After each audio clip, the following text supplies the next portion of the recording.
PhD doctor of philosophy तुम्ही कोणत्या विषयामधून केलात? होता a comparative study between male and female wrestler psychological aspects, की आपण महाराष्ट्र केसरीची फायनल कुस्ती लढतोय. एक लोकांच्या आशा अपेक्षा आकांक्षा या सगळ्या गोष्टी शेवटी तिथं मॅटर करतात.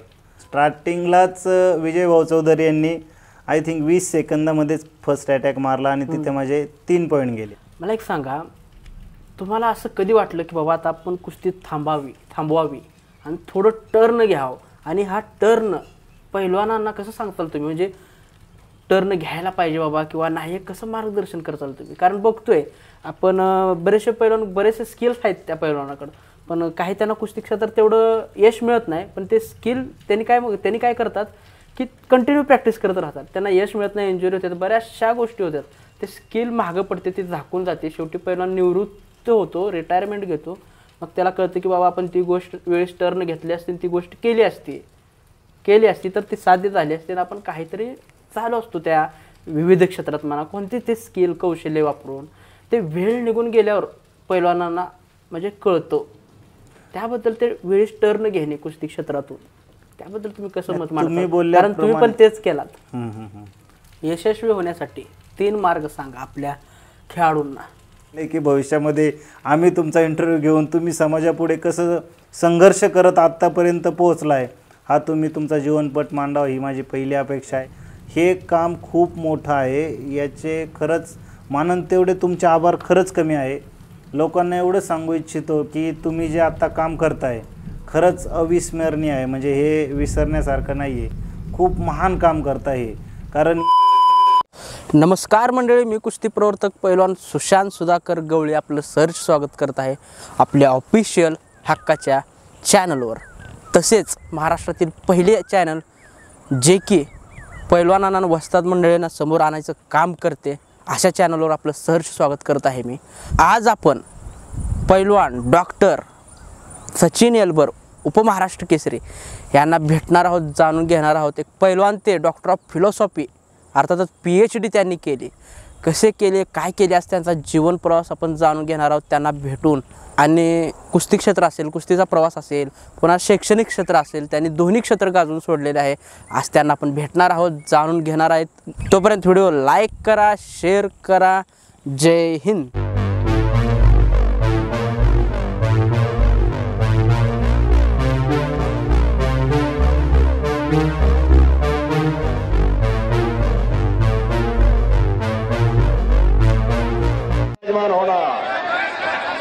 या महाराष्ट्राचा 41वा महाराष्ट्र केसरी कोण होणार? पट्टाला लागण्याचा प्रयत्न सचिन येलबरचा धुडकावलेला चौधरीनं. 15 सेकंद खेळीची पकड आणि 2 गुणाची कमाई केली सचिन येलबरनं. भारंदार लावण्याचा तो प्रयत्न करावा, वेळ संपली आणि वेळ संपलेल्या पोडियम येऊ द्या, पोडियम ज्याच्यावर जबाबदारी येऊ द्या. नमस्कार भाऊ. नमस्कार, स्वागत आहे तुमचं आपल्या शोवर, आणि विशेष म्हणजे आपल्या पैलवान कट्ट्यावर तुमचं मनापासून स्वागत करतो. आज बघतोय बरेच जण PhD होतात, पण कुस्ती क्षेत्रातला एक उपमहाराष्ट्र केसरी सचिन येलबर, तुम्ही एक PhD देखील आहात. हे कसं साध्य केलात तुम्ही? लहानपणापासूनच आमच्या घराण्यामध्ये कुस्ती हा खेळ खेळला जातो. म्हणजे आमचे आजोबाही चांगले पैलवान होते, चुलते खूप चांगले पैलवान होते. त्यानंतर मोठे भाऊ संतोष अण्णा, संदीप अण्णा, दाजीही चांगले पैलवान होते. म्हणजे आमच्या घरामध्ये एक कुस्ती ही खेळ पहिल्यापासून पारंपरिकरित्या चालत आलेला आहे. व कालांतराने ज्यावेळेस भावांनी पैलवानकी सोडली, त्यानंतर फक्त घरामध्ये मी खेळणार राहिलो. पण मी खेळत असताना मनामध्ये मी विचार केला की ज्यावेळेस आपण कुस्ती खेळतो, कुस्तीबरोबरच आपण शिक्षणही चालू ठेवायचं. 4थीपर्यंत शिक्षण मोठेवाडी या गावी झालं. त्यानंतर शिरूर या ठिकाणी मी 5वीला गेलो, पुणे शिरूर. आणि त्या 5वी ते 10वी मी शिक्षण न्यू इंग्लिश स्कूल रयत शिक्षण संस्थेचंच आहे, त्या शाळेमध्ये 10वीपर्यंत शिक्षण घेतलं. शिक्षण घेत असतानाच कुस्तीचा सरावही चालू ठेवला होता, ते काही बंद नव्हतं. पण मनामध्ये पहिल्यापासून हा विचार केलेला की बुवा आपल्या एक पहिलवानकी पण करतोय, त्याबरोबर आपण शिक्षणही चालू ठेवायचं, कारण शिक्षण हे बंद करून चालणार नव्हतं. पहिल्यापासून मनामध्ये फिडिंग होतं. मग 10वी नंतर कोल्हापूर या ठिकाणी गेलो. कोल्हापूर या ठिकाणी शाहू मिल तालीम, डबल महाराष्ट्र केसरी लक्ष्मण मामा वडार यांच्या मार्गदर्शनाखाली तिथे सराव चालू केला. 11वीला शिक्षण शाहू कॉलेज या ठिकाणी घेतलं. 11वी 12वी तिथेच केली आणि FYला मी टाकळी ढोकेश्वर या ठिकाणी ॲडमिशन घेतलं. आणि FYला ज्यावेळेस गेलो त्यानंतर कुस्ती क्षेत्र चालू असताना सारंग सर आपले राम सारंग सरांच्या या ठिकाणी मॅटची सराव हे करण्यासाठी मी तिथे गेलो. त्याचं कारण लक्ष्मण मावळावर इथं मॅट नव्हती, त्यांच्या इथं फक्त माती, पारंपरिक पद्धतीने फक्त माती होती, म्हणजे तिथं सराव मॅटवरचा भेटत नव्हता. पण तुम्हाला तर माहिती आहे, आपल्याला जर नॅशनल इंटरनॅशनलला जायचं असेल तर आपल्याला मॅटवरचा सराव खूप आवश्यक आहे. म्हणून मी त्या ठिकाणी गेलो. एक 3-4 वर्ष सराव तिथे केला. सारंग सर राष्ट्रकुल सुवर्णपदक विजेते यांच्या मार्गदर्शनाखाली 3-4 वर्ष गेले. मॅटवरचं जे बेसिक नॉलेज आहे त्यांनी खूप चांगल्या पद्धतीने तिथे दिलं आणि खूप चांगल्या पद्धतीने ते आत्मसात झालं मला. त्यानंतर 2011 साली मी पुणे या ठिकाणी पुणे जिल्हा कुस्ती संघाचे अध्यक्ष संदीपप्पा भोंडवे इथे सराव चालू ठेवला. ते करत असताना शिक्षणही माझं चालूच होतं. म्हणजे शिक्षणामध्ये खंड नाही पडून दिलं की आपण फक्त प्रोफेशनल पहिलवानकीच करूया आणि शिक्षणाकडं दुर्लक्ष, म्हणजे असं त्या मनामध्ये विचार केलं पण नाही मी. कारण त्या दोन्ही गोष्टी मला समतोल ठेवून पुढं चालायचं होतं. म्हणजे इकडे ग्रॅज्युएशन माझं कंप्लीट झालं. इकडे ते 3-4 वर्ष पुन्हा 2014मध्ये तुम्हाला माहिती नगर या ठिकाणी ज्या स्पर्धा झाल्या महाराष्ट्र केसरीच्या, त्यामध्ये उपमहाराष्ट्र केसरी हे पद मिळालं. त्यानंतर पुढे सराव कंटिन्यू चालूच ठेवला होता. BPED MPEDला पण ॲडमिशन मी आष्टी या ठिकाणी गेलं. त्यानंतर PhDला रजिस्ट्रेशन झालं आणि PhD माझी अवॉर्ड 2017मध्ये PhD अवॉर्ड झाली. अशा पद्धतीने शिक्षण आणि कुस्ती हे दोन्ही समन्वय साधून मी कंटिन्यूरित्या आत्तापर्यंत चालत आलेलो. PhD डॉक्टर ऑफ फिलॉसॉफी तुम्ही कोणत्या विषयामधून केलात? फिजिकल एज्युकेशन या विषयामध्ये केलं आणि मेन विषय म्हणजे कुस्ती यावरती, या टॉपिकवरतीच मी PhD केलेली आहे. माझा विषय असा होता, a comparative study between male and female wrestler psychological aspects, हा माझा टॉपिक होता.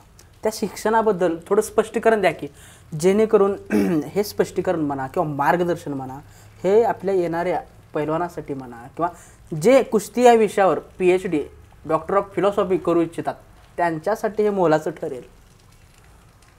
म्हणजे पैलवानांना मी एक सांगू इच्छितो की आपल्या पैलवानांमध्ये काय होते मानसिकता, की पैलवानकी करत असताना आपण फक्त पैलवानकी करतो, म्हणजे शिक्षणाकडे आपण दुर्लक्षित होतो की चला फक्त पैलवानकी करूया, कुस्ती करूया. हां, शिक्षणाकडे थोडं दुर्लक्ष झाल्यामुळे कालांतराने शिक्षणापासून तो पूर्ण लांब जातो.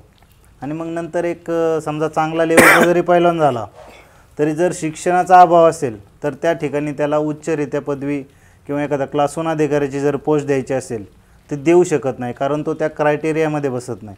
त्यामुळे जर आपलं शिक्षणही चांगल्यारित्या चांगल्या क्वालिफिकेशन असेल तर आणि चांगला पैलवान झाला तर निश्चित तो एक चांगल्या उंचीवर आणि उंचीवर जाण्यास त्याला चांगली मदत होऊ शकते. त्यामुळं पैलवानांनी शिक्षणाकडे दुर्लक्ष इथून मागं समजा काहींचं झालं असेल, पण इथून भविष्यात येणारी युवा पिढी त्यांना मी आग्रहाने सांगू इच्छितो, अंतःकरणात सांगू इच्छितो की त्यांनी शिक्षणाकडे दुर्लक्ष न करता कंटिन्यू शिक्षण आणि पैलवानकी यांचा ताळमेळ ठेवून ह्या दोन्ही गोष्टी आपण पुढं कंटिन्यूरित्या चालू ठेवल्या पाहिजे.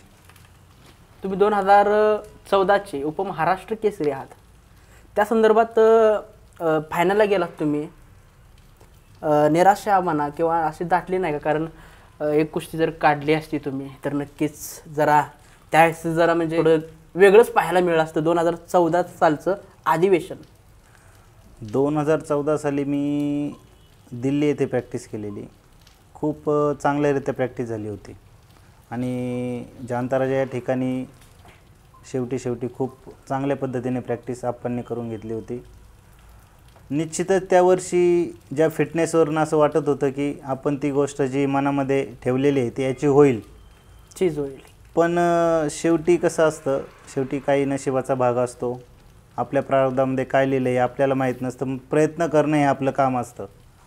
त्यावेळेस सराव चांगल्या पद्धतीने झाला होता. मॅटवरनं खेळलेलो होतो, एक एक कुस्ती जिंकत गेलो. गटामध्ये किती प्रतिस्पर्धी याचा विचार न करता आपल्यासमोर कुणाची कुस्ती येते, फक्त त्या खेळाडूचा विचार करायचा. ती कुस्ती आपण कसं जिंकू याचा विचार करून त्याच्याबद्दल स्ट्रॅटेजी बनवून त्या कुस्त्या मी एक एक कुस्ती जिंकत गेलो.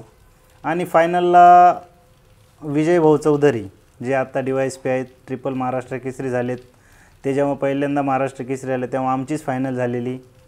खूप चांगली कुस्ती झालेली.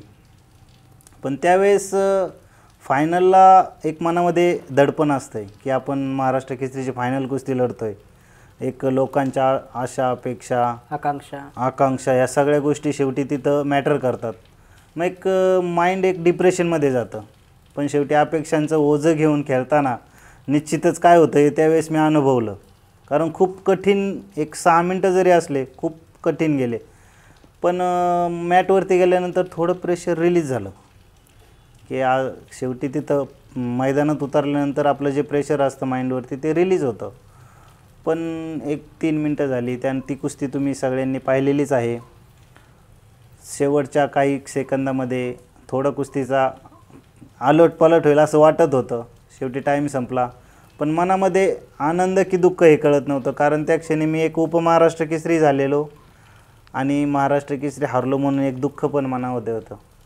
पण मनाला कुठंतरी आधार द्यायचा म्हणून चला यावर्षी नाही, ठीक आहे आपण पुढच्या वर्षी प्रयत्न करूया, हे असे मनात विचार आणून तो दुःखाचा क्षण मी पुढे ढकलला. उपमहाराष्ट्र केसरी झालात, कुस्ती गेली आपल्या हातून. त्यानंतरनं घरच्यांची प्रतिक्रिया म्हणा, आईवडिलांची प्रतिक्रिया, पण आपले गुरुवर्य जे असतात त्यांची प्रतिक्रिया काय उमटले त्यावेळेस? घरामध्ये शेवटी आपला पहिलवान हारला म्हणजे वस्तादांनाही दुःख आणि घरातल्यांनाही दुःख. शेवटी एक पॉईंटनी कुस्ती जाणं म्हणजे सोपी गोष्ट नाही. खूप मनामध्ये दुःख निर्माण झालेलं त्यावेळेस. सांगायचं झालं तर घरचे सर्वजण रडतच होते. म्हणजे हा प्रसंग ज्यावेळेस मला नंतर समजला की आपल्या घरचे सर्वजण रडत होते. त्यामध्ये चुलते हे तिकडनं ज्यावेळेस निघले त्यावेळेस गाडीमध्येच घरी येऊपर्यंत रडत होते, हे मला घरच्यांनी नंतर सांगितलं. आणि बाकीचे भाऊ वगैरे सर्वजण होतेच. पण तुम्ही म्हणता त्या प्रकारे खरंच खूप दुःखाचा क्षण होता तो. कारण शेवटी एक कुस्ती एवढ्या अटीतटीची होऊन जर ती कुस्ती जाते आणि आपल्याला जे अचीव करायचं होतं, महाराष्ट्र केसरीची समजा गदा मिळवायची होती, ती आपल्या हातातनं गेली, म्हणजे तो दुःख म्हणजे प्रमाणापेक्षा जास्तच होतं. पण ठीक आहे, मनाला कुठंतरी सावरावं लागतं. चला ठीक आहे, आपण तर प्रयत्न 100% केलेले, पण इथून पुढच्या काळामध्ये अजूनही आपण जास्त त्यामध्ये काही कमतरता असेल तर ती दूर करून पुढच्या वेळेस आपण प्रयत्न करू. हा आधार मला घरच्यांनी आणि वस्तादांनी दिला. ठीक आहे, आत्ता नाही झाला, पण इथून पुढच्या काळामध्ये आपण अजूनही याच्यामध्ये आपल्याला काही कमतरता जाणवते ती दूर करू आणि पुढच्या वेळेस जास्त प्रयत्न करू, सुधारणा करून ते आपण अचीव करू, असं त्यांनी सगळ्यांनी मानसिक आधार दिल्यामुळे शेवटी मनाला आधार भेटला आणि पुढच्या तयारीला सुरुवात केली. त्या कुस्तीबद्दल तुमची बाऊट चालू असताना, लढत चालू असताना काय चलविचल चालू होती त्यावेळेस 2014 साली? त्यावेळेस एक प्लॅन बनवला होता. समजा आपण स्टार्टिंगला गेल्यानंतर कशा प्रकारे खेळायचं, 1 मिनटाप्रमाणे प्लॅन बनवून गेलो तो. समजा पहिला 1 मिनटं कशी खेळायची कुस्ती, 2 मिनटं झाल्यानंतर 3 मिनटं, त्यानंतर समजा एवढे पॉईंट गेल्यानंतर ते कवर कसे करायचे, अशी एक स्ट्रॅटर्जी बनवून गेलेलो. पण स्टार्टिंगलाच विजय भाऊ चौधरी यांनी आय थिंक 20 सेकंदामध्येच फर्स्ट अटॅक मारला आणि तिथे माझे 3 पॉईंट गेले. खाली घेतला आणि भारंदाज मारला, असे भारंदाचा 1 पॉईंट दिला, असे 3 पॉईंट त्याच वेळेस गेले फर्स्ट हाफला.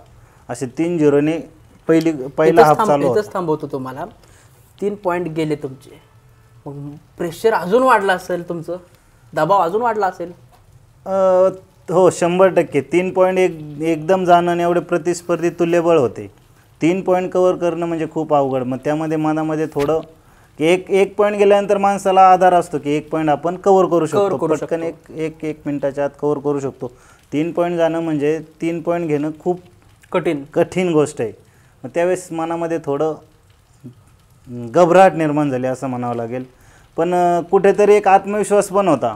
असं वाटत होतं की आपण 100% हे घेऊ, हे साध्य करू शकतो. एक सेकंड हाफला आपण प्रयत्न करू आणि 3 पॉईंट कवर होईल असं मनामध्ये एक अपेक्षा होती, आशा होती की सेकंड हाफला आपण कुस्ती करताना ॲटॅकिव्ह कुस्ती करायची आणि ते गेलेले 3 पॉईंट आपण मिळवायचे. सेकंड हाफला ही कुस्ती शेवटी समोरचे चांगलेच प्लेयर असल्यामुळे कुठेतरी टफ फाईटच चालू होती. PhD झाली तुमची. PhD मध्ये अभ्यासक्रम काय असतो असा कुस्तीविषयक, खास करून पूर्ण डीपमध्ये? कुस्तीविषयक म्हणजे आपण जो टॉपिक निवडू ना त्याच्यावरती आपल्याला एक रिसर्च करायचा असतो. रिसर्च केल्यानंतर त्यातनं जे आपल्याला साध्य होईल ते आपल्याला तिथं मांडायचं असतं. त्या रिसर्च संशोधन जे करतो त्यामध्ये आपल्याला तिथं ॲप्लाय करायचं असतं. त्यातनं मग आपल्याला समाजापुढे, समाजात आपण काय काय नवीन नवीन संशोधन केलं. समजा मुलामुलींचा आपल्याला सायकोलॉजिकल एस्पेक्ट्स हा विषय माझा होता. समजा मानसिकतेचा म्हणजे मानसिकतेवर काय परिणाम होतो हे खेळाडूंच्या मुलांमुलीवर, हा टॉपिक असल्यामुळे तिथं आपण की मुलींच्या बाबतीत मुलांच्या बाबतीत थोडं कशी मानसिकता असते किंवा इतर घटकांचा काय परिणाम होतो याचा अभ्यास केला. मग हे करत असताना पुढे पुढे चालूच होतं सगळ्या गोष्टी. त्या अभ्यासामधून ते अभ्यास केलात तुम्ही. आपले पैलवानांनी कुस्ती झाल्यानंतर किंवा सामाजिक जीवन जगत असताना, मग समाजाचा उल्लेख केला तुम्ही, सामाजिकचा, सामाजिक जीवन जगत असताना पुन्हा हे सायकोलॉजी म्हणता, सायकोलॉजी सामाजिक जीवन जगताना कसे अप्लाय केले पाहिजे पैलवानांनी आपल्या? कसं असतं, समाजामध्ये आपण ज्यावेळेस जगतो, समाजामध्ये ज्यावेळेस आपण मिसळतो त्यावेळेस समाजामध्ये खूप प्रामाणिक राहणं खूप गरजेचं असतं. म्हणजे मानसिकता आपली तशा पद्धतीने राहिली पाहिजे. म्हणजे कुठल्याही क्षेत्रात असो, मग ते खेळाडूचं क्षेत्र असतो, इतर सामाजिक क्षेत्र असतो, कुठल्याही क्षेत्रात असो, समाजात ज्यावेळेस मिसळतो किंवा इतरांशी ज्यावेळेस आपण वागतो त्यावेळेस एकदम प्रामाणिकपणे त्या गोष्टी आपण अंतःकरणातून केल्या पाहिजे आणि प्रामाणिकतेने केल्या पाहिजे, हे मी खेळाडूंना सांगू इच्छितो. आणि कुस्तीची बाळकडू तुम्हाला कोण दिली पहिल्यांदा स्टार्टिंगला? वयाच्या 5व्या-6व्या वर्षी मी कुस्ती चालू केली. कुस्ती आमचे आजोबाई चांगले पैलवान होते, चुलतेही खूप चांगले पैलवान होते. कुस्तीचं बाळकडू चुलत्यांपासून भेटले. वस्ताद गेनभाऊ येलवर हे माझे पहिले गुरु. त्यांच्यापासून मला कुस्तीची आवड निर्माण झाली. त्यांनी लहानपणापासूनच खूप म्हणजे प्रेमाने वाढवलं, म्हणजे खूप प्रेम दिलं असं म्हणावं लागेल. मध्ये आता ते सांगायला हे वाटतं खूप की त्यांच्यामध्ये 1 वर्षापूर्वी कोरोनाने निधन झालं. त्यामध्ये वस्ताद गेनभाऊ दादा आणि चुलते भाऊ संतोष भाऊ हे एक्सपायर झाले त्यामध्ये.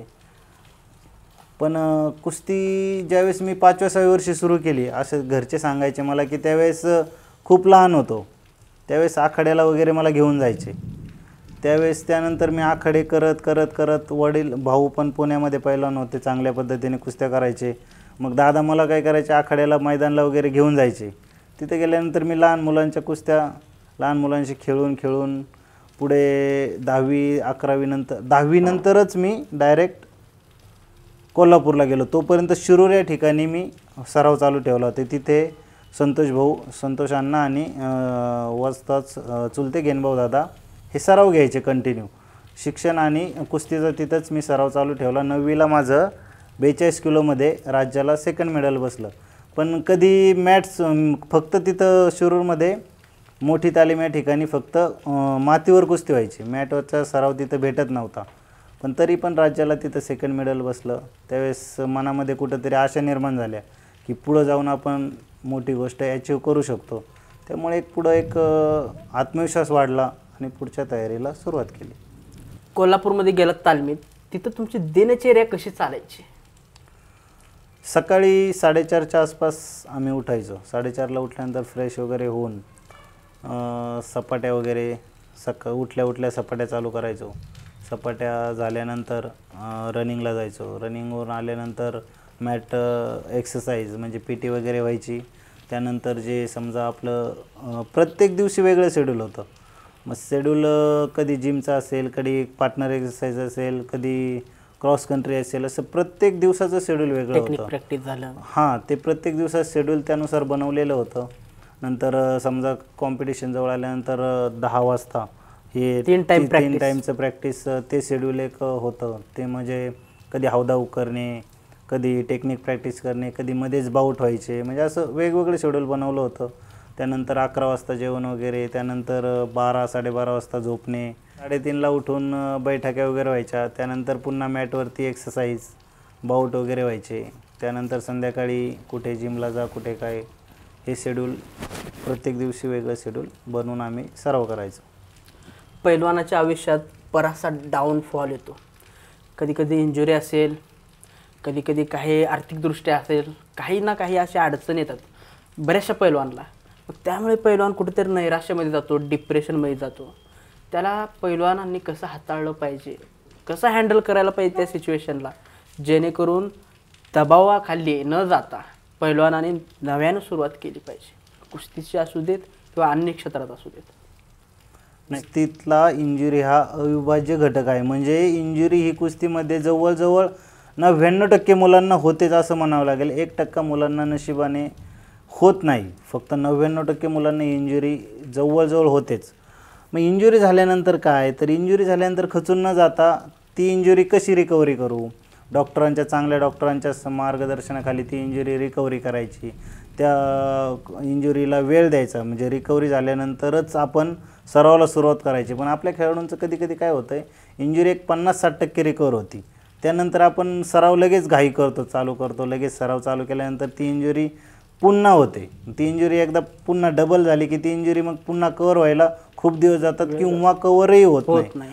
तो नशिबाचा भाग आला किंवा ती किती आपलं शरीर त्या गोष्टीला सपोर्ट करतं याच्यावरती त्या गोष्टी अवलंबून राहतात. म्हणून ती इंजुरी झाल्यानंतर आपण अतिघाई नाही करायची. एक चांगल्या डॉक्टरांचा सल्ला घेऊन, योग्य ट्रीटमेंट घेऊन ती पूर्णरित्या कवर झाली की नाही हे डॉक्टरांच्या सल्ल्यानुसार, डॉक्टर जर म्हटले आता तुम्ही सराव करू शकता, त्यानंतर सराव चालू करायचा. पण असं नाही की थोडी इंजुरी कवर झाली लई घाई करायची, मैदानं कुस्त्या आल्यात, स्पर्धा आल्यात आणि मला आता लगेच खेळायचं आहे. त्यामुळं काय होतं, पैलवानांच्या आपल्या घाई झाल्यामुळं ती इंजुरी पूर्णपणे कवर न झाल्यामुळं तो परफॉर्म तेवढा करू शकत नाही. मग 100% जिथं त्याला द्यायचे तिथं तो 60% परफॉर्मन्स करू शकतो. त्यामुळे खेळाडूने एक मला सल्ला आहे की अतिघाई करू नये. पूर्णरित्या कवर झाल्यानंतर ती पुन्हा पूर्ण मॅटवर यायचं आणि नंतर सराव चालू करायचा. हे झालं इंजुरी बाबतीत. मग इंजुरीच्या दरम्यान आपल्या मुलांचं, पैलवानांचं मानसिकता कुठंतर खर्चीकरण होते. पैलवान बॅकफुटला जातो, डाऊनफॉल येतो थोडाफार, त्यामुळं मानसिकता थोडी खर्चीकरण होती त्यांची. बॅकफुटला म्हणजे कसं जातो तो की त्याच्या मनामध्ये विचार चालू होतात, अरे इंजुरी झाली, आपण आता नक्की पुढं परफॉर्म करू की नाही, किंवा इंजुरी कवर होईल की नाही. ते नव्हतं. शेवटी आत्ता अत्याधुनिकता निघलेली आहे. खूप भारी ट्रीटमेंट, भारी मशिनरी निघल्यात.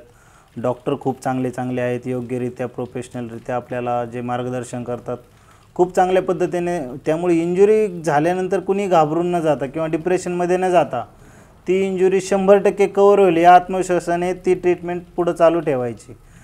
किंवा काही खेळाडू आपले अरे इंजुरी झाली, आता मी बहुतेक कुस्तीमध्ये परफॉर्मन्स करेल का नाही हे सांगू शकत नाही, म्हणजे अशा डिप्रेशनमध्ये जाऊन ते बॅकफुटवर येतात. बॅकफुटवर यायचं कारण तेच की मनामध्ये फक्त निगेटिव्ह थॉट्स केले की आपण 100% बॅकफुटला जाणार.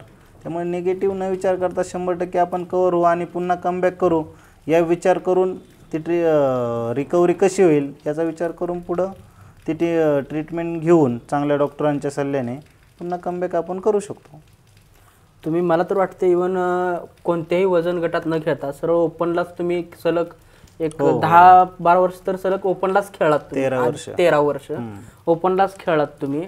मला सांगा, ओपनचे जे मुलं असतील, जे प्रॅक्टिस गदेसाठी जे सराव करत असतील, त्यांना तुम्ही काय म्हणजे असं गुरुमंत्र देता, काय केलं पाहिजे किंवा कशी तयारी केलं पाहिजे त्याबद्दल? सर्वच मुलांना एवढं सांगू शकतो की कुस्तीमध्ये विजेता होण्यासाठी फक्त practice, no any other option. आपल्याकडं म्हणजे खेळाडूला दुसरा कुठलाही ऑप्शन नाही की तो एक यशस्वी पैलवान होऊ शकतो. यशस्वी पैलवान होण्यासाठी फक्त सराव हा त्याला यशस्वी करू शकतो.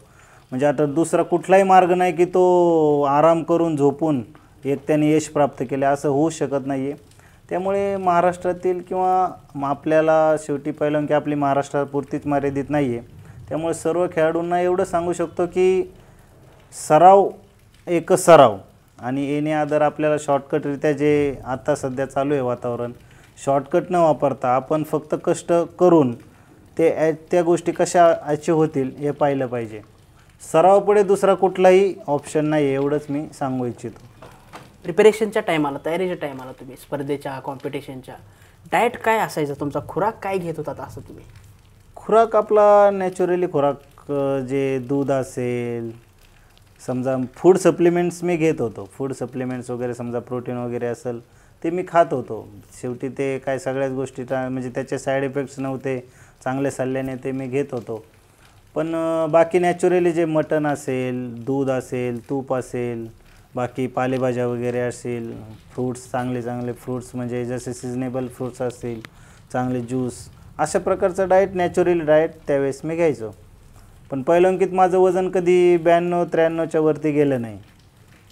त्यामुळे मी 90-92च्या आसपास माझं वजन असायचो. आणि महाराष्ट्र केसरी ज्यावेळेस झालो म्हणजे उपमहाराष्ट्र केसरी झालो त्यावेळेस माझं वजन 87.600 आय थिंक कॉस्ट्युमवर तेवढंच वजन भरलं होतं. म्हणजे वजन माझं ज्यावेळेस तयारीमध्ये होतं त्यावेळेस कधीच 92-93च्या वर गेलं नाही. तुम्ही प्रोटीनचा उल्लेख केला तिथं. प्रोटीन ॲक्च्युली स्टेरॉइड वेगळं, उत्तेजक द्रव्य वेगळं आणि प्रोटीन वेगळे. प्रोटीन म्हणजे काय, फूड सप्लिमेंट असतात ते, म्हणजे म्हणजे आपल्या खाण्यापिण्यातून तेवढे प्रोटीन त्याच्या प्लस ओपनला तुम्ही खेळत होता, जास्त वेट होतं तुम्हाला, जास्त प्रोटीन अर्थात लागणार, त्यासाठी तुम्ही ते फूड सप्लिमेंट कन्झ्युम करत होतात. हे कसं आहे बऱ्याचशा महाराष्ट्रातल्या लोकांना सांगावं लागेल असं, नाहीतर त्यांचा गैरसमज होणार की उत्तेजक द्रव्यच का. अच्छा. त्यामुळे सप्लिमेंट्स वेगळे, स्टेरॉइड, उत्तेजक द्रव्य वेगळे, खूप जमीन आसमानचा फरक आहे असा गैरसमज बऱ्याच वेळा होतो. बऱ्याच जणांना वाटतं की प्रोटीन म्हणजेच उत्तेजक द्रव्य का काय असं वाटतं, काय असं गैरसमज होऊ शकतो. हो. प्रोटीन्स फूड सप्लिमेंट्सबद्दल बोलायचं झालं तर कसं असतं, समजा 1 किलो मटन याच्यामध्ये किती ग्रॅम प्रोटीन्स येतात, समजा मग ते 1 किलो मटन आपण खाऊ शकत नाही, मग ते एका स्कूपमध्ये तेच प्रोटीन त्यामध्ये सगळं हे करून अजून 2-3 प्रकारचं सगळं समजा प्रोटीन्स असतात ते त्यामध्ये घेऊन एक स्कूपमध्ये तेवढं आपण पाण्यामध्ये मिसळून घेऊ शकतो. म्हणजे शरीराला ते पूरक व्हावं. हां, आणि जास्त फास्ट रिकव्हरी वगैरे होते किंवा भविष्यामध्ये त्याचे साईड इफेक्ट्स नसतात काही, म्हणजे शरीरावरती आपले कुठलेही घातक परिणाम ते करत नाही. त्यामुळे ते घेतलं तरी काही हरकत नाही. विना डोप ते असतात, त्यामुळे ते शरीरावरती इंटरनॅशनल लेवलचे किंवा नॅशनल लेवलचे खेळाडूही ते घेतात आणि ते मान्यता प्राप्त आहे. त्यामुळे त्याचे शरीरावर इफेक्ट न होत असल्यामुळे ते घेणं चुकीचं नाही आहे. तुम्ही इव्हन मला तर वाटतं उत्तर भारतात देखील सराव केलेला आहात.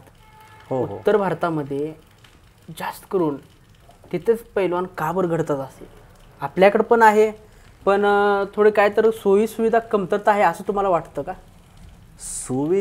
सुविधा आहेत, आत्ता फॅसिलिटीज खूप वाढलेल्या आहे. अत्याधुनिकतेच्या ज्या मशिनरी आहेत त्या आपल्या इथं आत्ता अवेलेबल व्हायला लागल्या, तरी पण प्रमाण कमी आहे त्या मानाने. तिकडच्या मानाने विचार केला तर जर आपण तुलना केली तर तिकडच्या मानापेक्षा इकडं जरा कमी आहे हायफाय मशिनरी. आपल्या महाराष्ट्रातील जे पैलवान आहेत ते कष्ट खूप करतात, त्यांचं कष्ट करण्याची खूप मोठी क्षमता आहे. दिल्ली हरियाणाचे पैलवानही चांगले कष्ट करतात, पण तिकडची मानसिकता अशी बनलेली आहे की जेव्हा मुलगा कुस्तीमध्ये पदार्पण करतो त्यावेळेस त्यांचं टार्गेट मोठं असतं. समजा नॅशनल लेवल असेल, इंटरनॅशनल लेवल असेल, एशियाड असेल, ऑलिम्पिक्स असतील, असे इंटरनॅशनल लेवलचे ते टार्गेट ठेवतात. पण आपल्या इथं खेळाडू ज्यावेळेस आपण कुस्तीत टाकतो त्यावेळेस घरचेच विचार करतात की हा महाराष्ट्र केसरी झाला पाहिजे किंवा आपल्या तालुक्यात झाला पाहिजे, तालुकास्तरीय गदा घेतल्या पाहिजे, जिल्हास्तरीय गदा घेतल्या पाहिजे, म्हणजे आजूबाजूला फक्त याचं नाव झालं की बस आपण जिंकलो, असं एक मानसिकता ठेवून आपण त्या मुलाला कुस्तीमध्ये सराव करण्यास पाठवतो. पण हे चुकीचं आहे. ज्यावेळेस आपण मुलाला कुस्तीमध्ये टाकतो त्यावेळेस त्याला मोठं टार्गेट द्या. म्हणजे कसं ध्येय मोठं असेल तर निश्चितच त्या दृष्टीने माणूस वाटचाल करतो. म्हणजे आपण नॅशनल लेवलचं ठेवा, इंटरनॅशनल लेवलचं ठेवा, पुढे अजून राष्ट्रकुलचं ठेवा, ऑलिम्पिकचं ठेवा, असे मोठमोठे टार्गेट ठेवा. निश्चितच आपली मानसिकता तशी बनेल, खेळाडूची मानसिकता तशी बनेल. पण आपल्या इथं जर मैदानं आणि फक्त महाराष्ट्र केसरी किंवा जिल्हास्तरीय स्पर्धांचं टार्गेट ठेवल्यानंतर निश्चितच ती खेळाडूची मानसिकता वरच्या लेवलची बनत नाही आणि तशा दृष्टीने तो प्रयत्नही करत नाही किंवा तो आपल्याला काय साध्य करायचे ह्या दृष्टीने तो अजून साध्य करू शकत सर्चिंग करत नाही किंवा आपल्याला अजून काय कमी आहे ते मिळू शकत नाही, बाहेरचा अभ्यास करू शकत नाही. मग शेवटी त्याची जोड एक महाराष्ट्रापुरतीच मर्यादित राहते आणि तिथंच त्याचा पहिला अंकीचा शेवट होऊन पुढे तो वाटचाल करतो. पण निश्चितच बाहेरचे जे खेळाडू आहेत, तुम्ही बोलले दिल्ली हरियाणा, ह्या खेळांमध्ये राहिल्यानंतर समजलं की त्यांचं टार्गेटच, आणि तिकडच्या गव्हर्नमेंटने एक चांगले नियम केलेले आहेत की नॅशनलला मेडल घेतल्यानंतर, इंटरनॅशनलला मेडल घेतल्यानंतर निश्चितच चांगल्या पदावरती त्यांना मेडल लाव नोकरी पाव. हां, येस, ते वाक्य आहे त्यांचं. त्या प्रकारे ते देतात. पण त्यामुळे एक मुलामध्ये ईर्ष्या निर्माण होती आणि एक त्यांना त्या दृष्टीने ते सराव करून ते अचीव झाल्यानंतर त्यांना वाटतं की 100% मी समजा इंटरनॅशनलला मेडल घेतलं तर 100% मला ती नोकरी एक फिक्स आहे. त्यामुळे त्या दृष्टीने ते कंटिन्यू तेच करत असतात आणि त्यामध्ये त्यांची ईर्ष्या निर्माण. एका गटामध्ये तिथं 8-8, 10-10 खेळाडू एका तालमीमध्ये असतात. त्यामुळे हाच प्रॅक्टिस करत असल्यावर इकडचा शांत बसणार नाही, तो अजून जास्त म्हणजे एकमेकात तालमीमध्येच खूप ईर्ष्या आहे. त्यामुळे त्या ईर्ष्येने त्यांची प्रगती चांगल्या टप्प्यात होऊन ते नॅशनल इंटरनॅशनल होतात आणि आपल्या भारताचं नाव चांगल्या पद्धतीने बाहेर देशामध्ये नेतात. तुम्ही इकडे कुस्ती क्षेत्र तर गाजवलाच, इव्हन तुम्ही इकडे शिक्षण क्षेत्र देखील गाजवून सोडलात. हे कसं सर्व मॅनेज केलात त्यावेळी तुम्ही? नाही, तुम्हाला सांगितल्याप्रमाणे मी शिक्षण ज्यावेळेस कुस्ती खेळत असताना शिक्षणही चालू ठेवलं होतं. म्हणजे हे बंद नाही केलं. समजा सराव झाल्यानंतर थोडा वेळ अभ्यासाला वेळ देणं हे खूप महत्त्वाचं आहे. म्हणजे थोडी झोप कमी करणं किंवा आळस कमी करणं ह्या गोष्टी त्यावेळेस मी टाळल्या. म्हणजे फक्त सराव झाल्यानंतर थोडं एक दिवसातनं खूप आपण काय 5-5 तास अभ्यास केला पाहिजे असं का नाही. 2 तास जरी वेळ शिक्षणासाठी दिला, अभ्यासाला स्टडीला दिला तर निश्चितच आपण शिक्षणापासून लांब न जाता शिक्षणही आपल्याजवळ राहील आणि कुस्तीचाही सराव करून कुस्ती आणि शिक्षण यांचा ताळमेळ जुळून आपण एक उच्च पदावरती जाऊ शकतो हे निश्चित आहे. पण खेळाडू मनावरती घेत नाही आणि फक्त एकच ट्रॅक धरला, फक्त कुस्ती तर ते मग शिक्षणापासून लांब जातात आणि मग शिक्षणापासून लांब गेल्यामुळे पुढं जरी चांगला खेळाडू झाला, शिक्षण नसल्यामुळे तो एक चांगल्या क्लास 1 पोस्ट वगैरे त्याला कुणीच देऊ शकत नाही. शेवटी क्रायटेरिया महत्त्वाचा आहे. त्यामुळे खेळाडूंनी शिक्षणाकडनं लांब न जाता शिक्षण आणि खेळ यांची सांगड घालून पुढं चाललं पाहिजे. तुम्ही इकडे PhD पण केला, शैक्षणिक क्षेत्र पण गाजवून सोडला, कुस्ती पण झालं. मला एक सांगा, तुम्हाला असं कधी वाटलं की बाबा आता आपण कुस्ती थांबवावी आणि थोडं टर्न घ्यावं, आणि हा टर्न पैलवानांना कसं सांगताल तुम्ही? म्हणजे टर्न घ्यायला पाहिजे बाबा किंवा नाही, कसं मार्गदर्शन करताल तुम्ही? कारण बघतोय आपण बरेचसे पैलवान, बरेचसे स्किल्स आहेत त्या पैलवानाकडं, पण काही त्यांना कुस्ती क्षेत्रात तेवढं यश मिळत नाही. पण ते स्किल त्यांनी काय करतात की कंटिन्यू प्रॅक्टिस करत राहतात. त्यांना यश मिळत नाही, इंजुरी होतात, बऱ्याचशा गोष्टी होतात. ते स्किल मागं पडते, ते झाकून जाते. शेवटी पैलवान निवृत्त होतो, रिटायरमेंट घेतो. मग त्याला कळतं की बाबा आपण ती गोष्ट वेळेस टर्न घेतली असती, ती गोष्ट केली असती तर ती साध्य झाली असते आणि आपण काहीतरी चालू असतो त्या विविध क्षेत्रात म्हणा, कोणते ते स्किल कौशल्य वापरून. ते वेळ निघून गेल्यावर पैलवानांना म्हणजे कळतं. त्याबद्दल ते वेळेस टर्न घेणे कुस्ती क्षेत्रातून, त्याबद्दल तुम्ही कसं मत मांडता? कारण तुम्ही पण तेच केलात. बरोबर आहे. मी 2019 पर्यंत कुस्ती केली. 2019ला ज्यावेळेस कोविड-19 ज्यावेळेस आपल्या भारतामध्ये आला, महाराष्ट्रामध्ये, त्यावेळेस 2019 पर्यंत मी कुस्त्या केल्या. पण त्यावेळेस म्हणजे खेळाडूने तुम्ही विचारल्याप्रमाणे की U-टर्न कधी घ्यायचा, म्हणजे आपण कधी थांबायचं हे खेळाडूला समजलं पाहिजे. म्हणजे कधी थांबायचं म्हणजे खेळाडू एखादा कधी थांबलं पाहिजे हे त्याच्या लक्षात आलं पाहिजे की ज्यावेळेस आपला परफॉर्मन्स हा ज्यावेळेस हाय लेवलला जाऊन तिथनं लो, जसं की आपलं वय वाढलं आणि तिथनं उतारवायला जसं लागतो आपण, त्याप्रमाणे खेळाडूचं असतं की ज्यावेळेस परफॉर्मन्स पूर्ण हाय लेवलला जाऊन तिथं काही दिवस आपण स्टेबल असतो, त्या जोडीमध्ये आपण थांबलेला असतो. मग तिथनं ज्यावेळेस आपली जोड रिवर्स येते, म्हणजे ज्यावेळेस समजा लहान गटातली मुलं म्हणजे लहान जोडीतली मुलं वरती येतात आणि तिथं कुस्त्या समजा काही टफ फाईट होतात किंवा त्यांच्याकडनं आपल्याला पराभव पत्करावा लागतो, त्यावेळेस आपण समजून जायचं की निश्चितच आपण आता थांबणं महत्त्वाचं आहे. कारण शेवटी लहान मुलं आपल्या जोडीत येऊन आपल्याला पाडतात, त्यावेळेस आपल्या लक्षात आलं पाहिजे की आपली प्रगती आता एकतर वाढत नाही आहे किंवा थांबलेली आहे किंवा डाऊन होत चाललेली आहे. त्यामुळे तिथं थांबणं हे महत्त्वाचं आहे.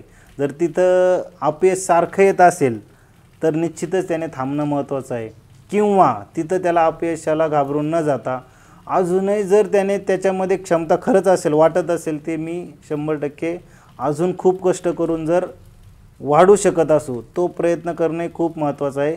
काही दिवस त्यासाठी त्यानं देणं गरजेचं आहे, की 6 महिने, 1 वर्ष द्या, 2 वर्ष द्या, तर ट्राय करणं त्याला महत्त्वाचं आहे. मनामध्ये एक खंत नको राहिला, की त्यावेळी जर मी खरंच अजून थोडं कष्ट केलं असतं की मी ती गोष्ट मिळवली असती. म्हणजे ती खंत निघून जाण्यासाठी फक्त त्याने एक थोडा कालावधी, शेवटच्या पिरियडला थोडा कालावधी देणं गरजेचं आहे. ते करूनही जर त्याला वाढत नसेल किंवा ती गोष्ट त्याला प्राप्त होत नसेल, तिथनं 100% त्याने यू टर्न घेऊन आपलं सामाजिक क्षेत्र किंवा कौटुंबिक क्षेत्र असेल, अनेक वेगवेगळे मार्ग आहेत, समजा बिझनेस असतील, नोकरी असेल, असे वेगवेगळे दुसरा मार्ग निवडणं गरजेचं आहे. म्हणजे खेळाडूला कळलं पाहिजे की आपण कुठं थांबावं, दुसऱ्याने सांगावं नाही लागलं पाहिजे की आता तू थांब, ही वेळ न येऊन देता खेळाडूने स्वतःहून निश्चित थांबलं पाहिजे. तुमच्या मनात कधी येते का की बाबा आपण मैदानात पुनरागमन करावं किंवा कमबॅक करावं, वाटतं का कधी असं तुम्हाला? नाही, ज्यावेळेस आत्ता महाराष्ट्र केसरीच्या स्पर्धा झाल्या, आता 2 वर्ष तर गॅपच होता, आत्ता ज्यावेळेस महाराष्ट्र केसरीच्या स्पर्धा झाल्या त्यावेळेस त्या स्पर्धा पाहताना मनामध्ये कुठंतरी शेवटी रक्त सळसळतं. शेवटी कुस्तीमयच आहे असं म्हणावं लागेल. ते रक्त सळसळतं आणि मनामध्ये कुठंतरी एक चुणचुण होते. मनामध्ये एक काही क्षणात विचार येऊन जाता, अरे आपण प्रॅक्टिस करू शकतो का? पण शेवटी डबल माइंड पण आहे. मग त्यामध्ये अनेक विचार येतात की आपलं शरीर साथ देईल का? समजा शेवटी मानसिकता मग स्ट्रॉंग असते, पण शेवटी शरीरानेही साथ देणं खूप गरजेचं असतं. मग अशा दुविधा मनस्थितीत ती वेळ निघून जाते. म्हणजे तुम्ही म्हणता कमबॅक करावं वाटतं का? पण त्या कुस्त्या पाहिल्यानंतर, मैदानं पाहिल्यानंतर, मुलं खेळतात हे पाहिल्यानंतर कुठंतरी एक चुणचुण होते, अरे का आपण करू शकतो वाटतं मनाला, पण शेवटी कुठंतरी थांबावं लागतं. क्रीडा शिक्षक देखील आहात, मुलांना कसं हँडल करता? कारण विविध क्रीडा क्षेत्रातले मुलं असतात. बरोबर. ज्यावेळेस आता मी फिजिकल डायरेक्टर आहे, विविध खेळातील मुलं असतात. म्हणजे प्रत्येक खेळाबद्दल शेवटी आम्हाला नॉलेज आहे. त्यामुळे कुठल्या खेळाडूला कशा पद्धतीने मार्गदर्शन करायचं किंवा कुठल्या खेळाचे कसे नियम आहेत ते आम्हाला माहीत असल्यामुळे त्या पद्धतीने त्यांना ट्रीट केलं जातं. त्यामुळे कुठल्या प्रकारची अडचण न येता त्यांना योग्य सल्ले दिले जातात. तशा पद्धतीने ट्रीट करून त्यांना ते मार्गदर्शन केलं जातं. काउन्सिलिंग करता का तुम्ही खेळाडूंची?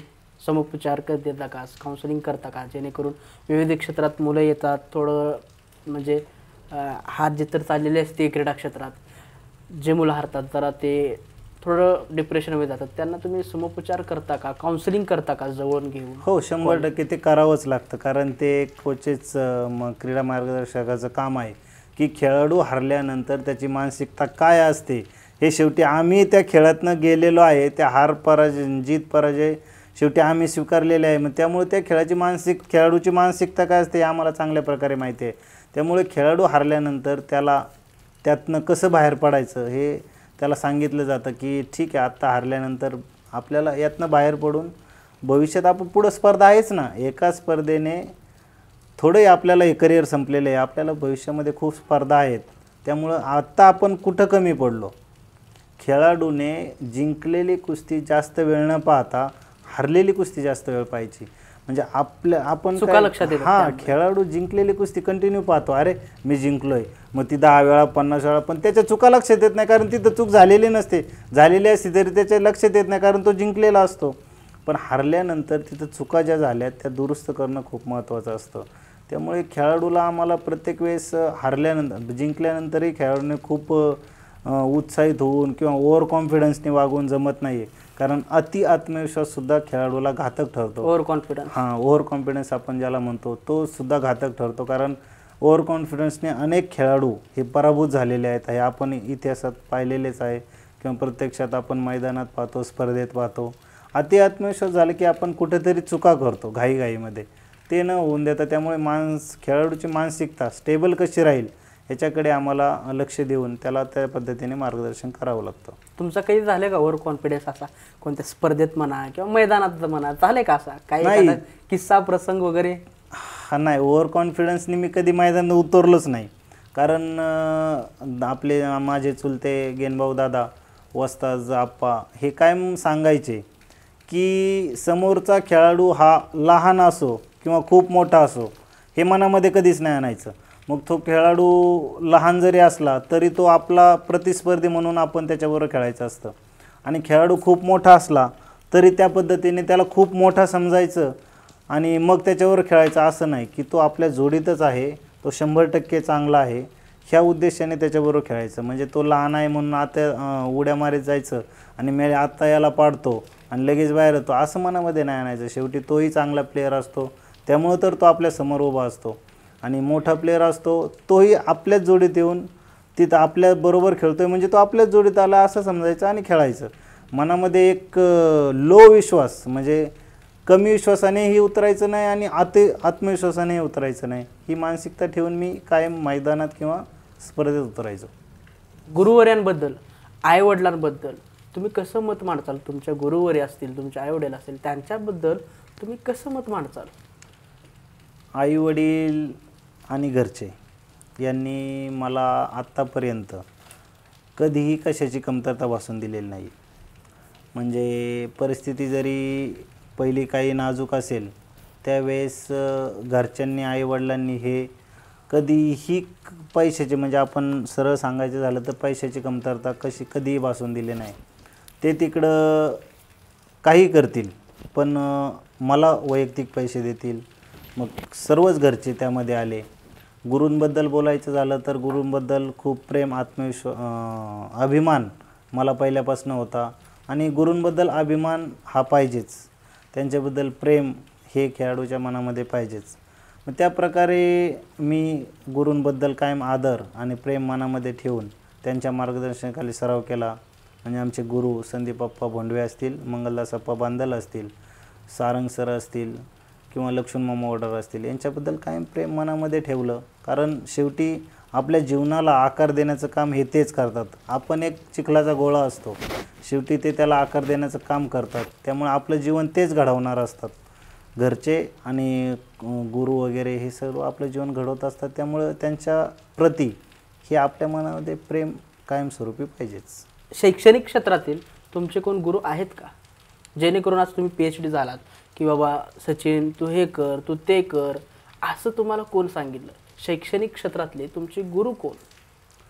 शैक्षणिक क्षेत्रातले ज्यावेळेस 10वीला होतो त्यावेळेस मरबळ सरांनी मार्गदर्शन केलं वेळोवेळी. त्यानंतर ज्यावेळेस मी TYला गेलो त्यावेळेस मला आमचे फिजिकल डायरेक्टर साळवे सर हे तिथं होते. त्यांनी मला पुढचा एक दिशा दिली की भविष्यामध्ये तू BPEd कर, MPEd कर, त्यानंतर PhDसाठी आपण ॲप्लाय करू, तिथं PhD नंतर करू. अशा पद्धतीने त्यांनी मला एक शिक्षणाचा ट्रॅक मिळवून दिला. त्यामुळं भविष्यामध्ये त्यावेळेस मी हे करू शकलो. कुस्ती क्षेत्रात असेल किंवा शैक्षणिक क्षेत्रात असतील जे मुलं येऊ पाहतात त्यांना तुम्ही गुरुमंत्र काय देताल? कुस्ती क्षेत्रामध्ये, शैक्षणिक क्षेत्रामध्ये तर ऑलरेडी मूल जन्माला आलं की ते शैक्षणिक क्षेत्र त्याचं टार्गेटच असतं की प्रत्येकजण म्हणतो मला शिक्षणच म्हणजे मुलगा शिक्षणामध्येच मोठा करायचा आहे. पण ज्या घरच्यांना मुलाला खेळाडू बनवायचं आहे, खेळामध्ये टाकायचं आहे, त्या खेळाडूंना पहिली गोष्ट त्या घरच्यांना मी सांगू इच्छितो की त्या मुलाचं टार्गेट लहान ठेवू नका. आणि जर त्याची मानसिकता कष्ट करण्याची, प्रामाणिक कष्ट करण्याची असेल तर त्याला खेळाडू या फील्डमध्ये घाला. आणि खेळाडूंनी आल्यानंतर या खेळामध्ये आपण एक ध्येय खूप मोठं ठेवा. लहान ध्येय ठेवून जर तुम्ही यामध्ये उतरला तर निश्चितच तुम्ही त्या जाळ्यात अडकून फक्त एक स्टेट लेवल कॉम्पिटिशनपर्यंत मर्यादित राहून तिथनं तुम्हाला कुस्तीला सोडावे लागेल.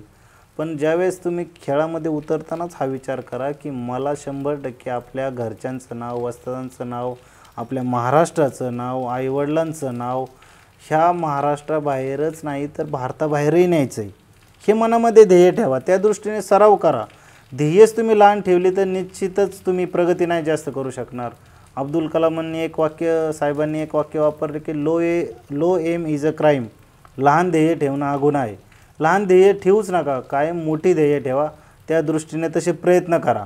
निश्चितच मोठी ध्येय असतील तर तसेच प्रयत्न असतील आपल्याला टार्गेट शॉट दिलं तर आपण प्रयत्न शॉट करू ना. लांब उडी आपल्याला जर लांबच उडी मारायची तर निश्चितच आपण लांब न पळत येऊन उडी मारतो आणि शॉटमध्ये एक जागेवरनं जंप घ्यायची तर जागेवरनंच उडी मारतो. तशा प्रकारे आपली एक मेंटॅलिटी बनवून निश्चितच खेळाडूने एक मोठी ध्येय ठेवून कुस्ती क्षेत्रामध्ये आगमन केलं पाहिजे. भाऊ मला एक सांगा, तुम्ही एवढ्या कुस्त्या केला, शैक्षणिक क्षेत्र पण गाजवून सोडलात आणि इकडं कुस्ती क्षेत्र पण गाजवून सोडलात, कधी तुम्हाला असं अजून म्हणजे वाटतंय का की बाबा आपण अशी चुकी केली, ही चुकी करायला नाही पाहिजे होती आपण, असं कधी वाटतंय का?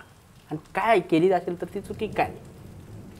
चुकीबद्दल बोलायचं झालं तर आत्तापर्यंत अशा मला आठवत नाही की मी कुठल्या चुकीबद्दल किंवा कशाबद्दल मला पश्चाताप होतो आहे. म्हणजे कुठल्या कामाबद्दल किंवा कुठलं डिसिजन मी घेतलं असेल तर त्याबद्दल पश्चाताप जर झाला तर आपण ती चुकी केली असं मानू शकतो. पण तसं मला असं आठवत नाही की त्या कुठल्या गोष्टीबद्दल मला पश्चाताप होतो आहे किंवा आधी झाला आहे. त्यामुळं कुठली चुकी केली असं मला तरी आत्ता वाटत नाही. आंतरराष्ट्रीय म्हणा किंवा कॉमनवेल्थ राष्ट्रकुल असेल, त्या बाहेरच्या स्पर्धेत मेडल पदकं मिळवण्यासाठी काय केले पाहिजे असं तुम्हाला वाटतं महाराष्ट्रातील पैलवानांनी? पहिल्यांदा सांगितल्याप्रमाणे ध्येय ती ठेवली पाहिजे. ज्यावेळेस आपण खेळाडू उतरतो खेळामध्ये त्यावेळेस खेळाडूने आणि त्याच्या घरच्याने ध्येय ती ठेवली पाहिजे.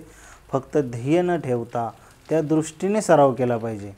म्हणजे आपल्या शरीरामध्ये आपल्याला कुठल्या व्यायामाने प्रगती होते किंवा आपलं शरीर कुठल्या व्यायामाला साथ देतं हे थोडं आत्मचिंतन पण केलं पाहिजे, ते जाणून घेतलं पाहिजे. नाहीतर विनाकारणच फक्त कष्टच करत राहणं मग त्याला काय अर्थ नाही किंवा त्याच्यात प्रगती होईलच असं काय नाही. किंवा एखादा खेळाडू म्हणतो मी एवढा व्यायाम करतो आहे, 3-3, 4-4 तास व्यायाम करतो, इतरांपेक्षा जास्त करतो आहे, तरी माझी प्रगती होत नाही. असं काय नाही आहे की खूप हार्डवर्क, खूप अतिव्यायाम केल्यानंतर खूपच मोठा पैलवान होतं असं काही नाही आहे. स्मार्ट वर्क खूप महत्त्वाचं आहे.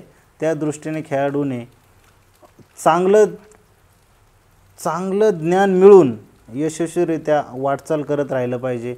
निश्चितच तो खेळाडू त्या तुम्ही बोलल्याप्रमाणे राष्ट्रकुल असेल, इंटरनॅशनल असेल, एशियाड असेल, ऑलिम्पिक असेल, अशा स्पर्धांमध्ये निश्चितच आपल्या महाराष्ट्राला, भारताला गोल्ड मिळवून किंवा कुठलंही मेडल मिळवून 100% मिळवून देणार असं मला वाटतं. नक्कीच भाऊ.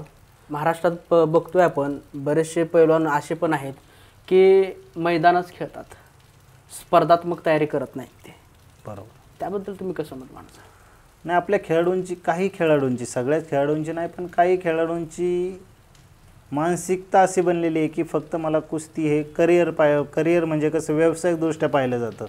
म्हणजे मला पैलवान बनायचं आणि मैदानातनं पैसे मिळवायचे एवढं त्याने ध्येय ठरवलेलं असतं.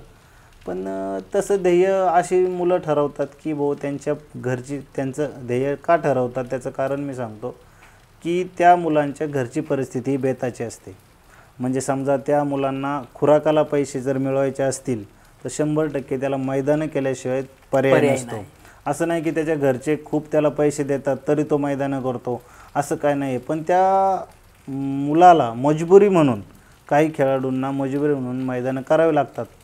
पण ठराविक दिवस समजा त्यांनी पैसे कमवले, काही दिवसानंतर पुढचं टार्गेट त्यांनी ठरवलं पाहिजे. ठीक आहे, आपण थोडे मैदानं केली, आपल्या खुराकासाठी पैसा जमा झाला, पुढचं टार्गेट काय? मग त्यांनी पुढचं टार्गेट हे ठरवलं पाहिजे की आता हे थांबवलं पाहिजे. निश्चितच आपल्याला जर जीवन एक स्टेबल लाईनला नेऊन ठेवायचं असेल, एक चांगल्या लेवलला जर न्यायचं असेल तर निश्चितच त्या खेळाडूला एक चांगला जॉब, निश्चितच आता जर विचार केला तर आपले 3 खेळाडू हे DYSP आहेत, 4 खेळाडू म्हणावे लागतील. नरसिंग यादव आहेत, सुनील साळुंखे आहेत, विजय भाऊ चौधरी आहेत आणि राहुल नाना आवारे आहेत. मग ह्या खेळाडूंनी काय केलं, अचिव्हमेंट क्लास 1चीच मिळवलेली आहे.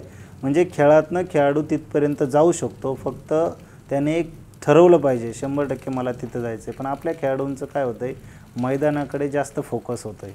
म्हणजे मैदानं चालू झाली की 4-5 महिने फक्त मैदानं करायची, मग तिकडे नॅशनलच्या स्पर्धा जरी झाल्या तरी तिकडं पाहायचं नाही. ठीक आहे, खेळाडूंच्या घरची परिस्थिती जरी कठीण असली तरी खेळाडूंनी निश्चितच त्याच्यावरची थोडी मात करून टार्गेट हे नॅशनल इंटरनॅशनलचं ठेवावे. जास्त प्रमाणात मैदानात वेळ न घालवता थोडं इंटरनॅशनल लेवलकडे लक्ष दिलं पाहिजे. यशस्वी होण्यासाठी 3 मार्ग सांगा आपल्या खेळाडूंना. खेळाडूने सगळ्यात प्रथम आपल्या गुरूंशी, आईवडिलांशी, घरच्यांशी अत्यंत प्रामाणिक राहिलं पाहिजे. मग लाल मातीशी प्रामाणिकपणा केला पाहिजे, कधी गद्दारी नाही केली पाहिजे. निश्चितच ह्या गोष्टी जर सांभाळल्या तर तो यशस्वी होऊ शकतो. त्यानंतर येतं आहे कष्ट. कष्ट जर चांगल्या प्रमाणात केले, कष्ट प्रामाणिकपणे केले, निश्चितच कष्टाने तो खेळाडू यशस्वीरित्या यश प्राप्त करू शकतो. आणि तिसरी गोष्ट झालं आत्मविश्वास. आत्मविश्वास खेळाडूमध्ये असेल तर खेळाडू निश्चितच यशाच्या उंच शिखरावर पोचू शकतो. कारण मैदानामध्ये गेल्यानंतर आत्मविश्वास जर नसेल तर निश्चितच तो तिथं चांगला परफॉर्मन्स करू शकत नाही आणि तिथं विजय होईल का पराजय होईल हे सांगू शकत नाही. पण आत्मविश्वास जर कमी असेल तर निश्चितच तो तिथं परफॉर्मन्स कमी करू शकतो. मग यशस्वी खेळाडू होण्यासाठी प्रामाणिकपणा, कष्ट आणि आत्मविश्वास ह्या गोष्टींची खूप खेळाडूमध्ये असणे गरजेचं आहे. भाऊ, आपण जे उपक्रम राबवतोय, पैलवानांना, वस्ताद मंडळींना पडद्यासमोर आणायचं, त्यांच्या शंका दूर करायच्या, त्यांना न्याय मिळवून द्यायचं, त्यांना काय असेल ते म्हणजे मन खर्चीकरण झालं असेल तर त्यांना त्यातून वर आणायचं. महाराष्ट्रातील पहिलं चॅनल जे की आपण रन करतोय पैलवानासाठी, कुस्तीसाठी, ह्या उपक्रमाबद्दल तुम्ही कसं मत मांडता? काय वाटतं तुम्हाला? सुशांत भाऊ गवळी, हे निश्चितच तुमचं जेवढं आभार मानेन तेवढं थोडंच आहे. कारण माझी एक इच्छा आहे की तुमचा जो प्रवास आहे जीवनाचा, तुम्ही मला याच्या आधी सांगितला, तो प्रवास तुम्ही जनतेसमोर आणावा ही माझी खूप प्रामाणिक इच्छा आहे. तुमचा जो जीवनपट तुम्ही मला सांगितला, आत्तापर्यंत किती स्ट्रगल करत आलात, निश्चितच तो जसं आमचं सांगताय तसं आता मला असं वाटायला लागलं आहे की भविष्यामध्ये आम्ही तुमचा इंटरव्ह्यू घेऊन तुम्ही समाजापुढे कसं संघर्ष करत आत्तापर्यंत पोहोचला आहे हा तुम्ही तुमचा जीवनपट मांडावा ही माझी पहिली अपेक्षा आहे. निश्चितच तुम्ही जे आत्ता काम करताय त्याच्याबद्दल सांगायचं झालं तर इथून मागं जे भूतकाळामध्ये जे खेळाडू गेलेले आहेत, म्हणजे खूप चांगले होऊन गेलेले आहेत, त्या खेळाडूंना तुम्ही न्याय देण्याचं, म्हणजे एक अंधारात गेलेले खेळाडू, पडद्यामागे गेलेले खेळाडू, त्यांच्यावरती प्रकाशझोत टाकून तुम्ही नजरेआड गेलेल्या खेळाडूंना पुन्हा समाजाच्या नजरेमध्ये भरवताय. हे काम खूप मोठं आहे. याचे खरंच मानन तेवढे तुमचे आभार खरंच कमी आहे. लोकांना एवढं सांगू इच्छितो की तुम्ही जे आत्ता काम करताय खरंच अविस्मरणीय आहे. म्हणजे हे विसरण्यासारखं नाही आहे. खूप महान काम करताय हे. कारण इथून मग आत्ता मी तुमचे खूप इंटरव्ह्यू पाहिले, याच्या आधी जे घेतलेले आहेत, खूप जुन्या मल्लांचे घेतले आहेत. आत्ताचे लेटेस्ट समजा 8-10 वर्षात लोकांच्या मनामध्ये ती व्यक्ती राहते. पण 20, 25, 30 वर्षापूर्वीचे तुम्ही इंटरव्ह्यू काही घेतलेले मी पाहिलेले आहेत. त्या वस्तादांची आम्हाला वैयक्तिक नावं माहीत नव्हती. असे तुम्ही काही वस्तादांचे इंटरव्ह्यू घेतले आहेत. तुमच्या माध्यमातून त्यांची ओळख आम्हाला झाली आत्ता. म्हणजे तुम्ही जे खरंच काम करताय खूप महान आहे. आणि ज्या चांगल्या पैलवानांचा विसर लोकांना पडलेला आहे तो विसर न पडून देता तुम्ही आता पुन्हा त्यांना प्रकाश झोतात आणताय. निश्चितच हे कार्य तुमचं खूप महान आहे आणि हे कार्य इथून पुढं असंच भविष्यामध्ये उत्तरोत्तर वाढत जावं ही आमची अपेक्षा आहे. आणि निश्चितच ते वाढत जाईल. कारण तुमचं एक निस्वार्थीपणे जे काम चालू आहे, निश्चितच याच्यामागं कुठलाही स्वार्थ नाही आहे. तुम्ही एकदम निस्वार्थीपणे हे काम करताय.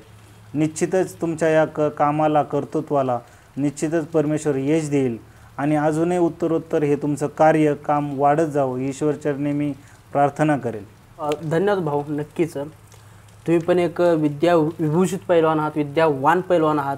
तुम्ही असंच शैक्षणिक क्षेत्र गाजवलात, तुम्ही कुस्ती क्षेत्र गाजवलात, अजून शैक्षणिक क्षेत्र अजून चांगल्यारीत्या गाजवचाल. आणि आमची अपेक्षा आहे की तुम्ही पुन्हा एकदा पुनरागमन करावे, मैदानात कमबॅक करावं अशी आमची आणि माझ्या टीमची इच्छा आहे भाऊ.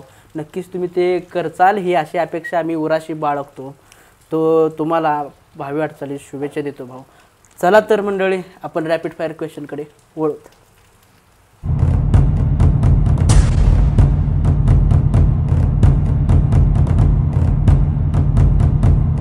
नमस्कार मंडळी, स्वागत आहे तुमचं रॅपिड फायर क्वेश्चन्समध्ये. नमस्कार भाऊ.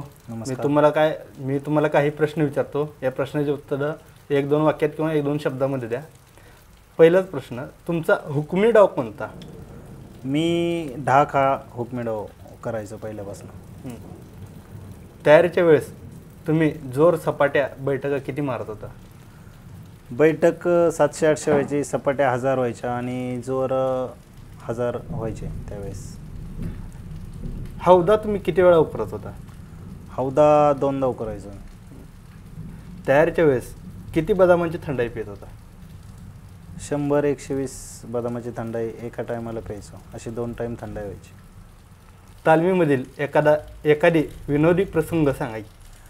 हां, तालमीमध्ये एकदा कोल्हापूरला असताना एक विनोदी प्रसंग असा घडला होता की जे आम्ही 5-6 जण मोठाले मुलं होतो, तर आम्ही 10 वाजता झोपायचो आणि एक आमचेच पार्टनर होते, ते झोपल्यानंतर 9:30ला ते झोपले आणि सकाळी आम्ही 4:30ला उठायचो प्रॅक्टिसला. पण ह्या मोठ्या मुलांनी काय केलं, त्यामध्ये मी इन्व्हॉल्व नव्हतो, पण मला ते माहीत होतं हे असं करतायत. पण त्यांनी काय केलं की 4:30चा अलाराम जो होता तो त्यांनी 1:30 वाजता लावून ठेवला. 1:30 वाजता अलाराम लावला आणि त्या मोबाईल त्या मुलगा उशाला घेऊन झोपायचा. त्यानंतर 1:30 वाजता तो अलाराम वाजला. आता शेवटी अलाराम वाजला, त्याला वाटलं की त्याने घड्याळात नाही पाहिलं, लाईटी बंद होत्या. 1:30 वाजता अलाराम वाजला, त्याला वाटलं 4:30 वाजले. तो उठला आणि ज्यांनी अलाराम लावला होता ते उठले, बाथरूमला गेले 2-3 जण आणि फ्रेश झाले. बुटं वगैरे त्यांनी पहिली घातली. याला पटकन घाई केली, हे उठ उठ उठ लवकर जायचं आहे आपल्याला रनिंगला, मामा येतील वगैरे असं. त्याला घाई गडबडीत फक्त उठवलं पटकन आणि तो फ्रेश झाला आणि बूट वगैरे घातले. याला म्हणले पटकन पुढं पळत जा, आम्ही अजून एक जण येतोय त्याच्याबरोबर आम्ही पळत येतो. तो एकटा उठला. 1:30 वाजताची गोष्ट ही. 1:30 वाजता एकदा तिकडे मंदिरात रनिंगला जायचो. 1-2-2.5 किलोमीटर ते मंदिर असेल, तिकडं तो 1:30 वाजता पळत गेला. तिथं त्याला रस्त्याने कुत्री वगैरे भुकणं, मंदिरात गेल्यानंतर तिथं रोडची सगळी कुत्री भुकायला लागली. मग कुत्री भुकायला लागल्यानंतर तिथं मंदिरातला पुजारी उठले आणि त्याला विचारलं, अरे हे कुठला टायमिंग तुझा व्यायामाचा? तो म्हटला दररोज येतोय की आम्ही इथं 4:30 वाजता 5 वाजता, आणि तुम्ही आज का असं विचारताय? अरे म्हटले मूर्ख, वाजले किती ते बघ. तर घड्याळामध्ये 2 वाजले होते. हां, तेव्हा त्याला समजलं असं झालंय. त्यानंतर तिथनं तो परत भीती वाटली, 2 वाजले म्हटल्यानंतर तिथनं तो पूर्ण तालमीत आला. तालमीत आल्यानंतर हा त्याला किस्सा यांनी केला असं समजलं आणि तिथे एकच आशा पिकला. तुम्हाला चित्रपट किंवा संगीतमधील गाणी वगैरे ऐकायला आवडतं? हो, मला म्युझिक वगैरे ऐकायला आवडतं. ज्यावेळेस डिप्रेशनमध्ये वगैरे जाईल त्यावेळेस मी संगीत ऐकतो. फावल्या वेळेत काय करायला आवडतं? जास्त वाचन हे मला आवडतं, रीडिंग करायला जास्त आवडतं. तुमची शेवटची कुस्ती कोणत्या मैदानात आणि कोणासोबत झाली? माझी शेवटची कुस्ती कोरोना यायच्या आधी हर्षवर्धन सदगीर महाराष्ट्र केसरी आहेत त्यांच्याबरोबर शेवटची कुस्ती माझी त्यावेळेस झाली आणि त्यानंतर लॉकडाऊनच पडलं होतं. कोणत्या वजन गटात जास्त काळ कुस्त्या केल्यात? मी ओपनमध्येच, कारण ज्यावेळेस 52 किलो नंतर मी डायरेक्ट ओपन या गटामध्येच खेळलो. मध्ये कुठल्याच गटामध्ये मी जास्त कुस्त्याच केल्या, म्हणजे गटात खेळलोच नाही, डायरेक्ट ओपनला खेळलो. धन्यवाद भाऊ, मी जे काय प्रश्न विचारले याचे उत्तर दिलात. धन्यवाद मंडळी. नमस्कार.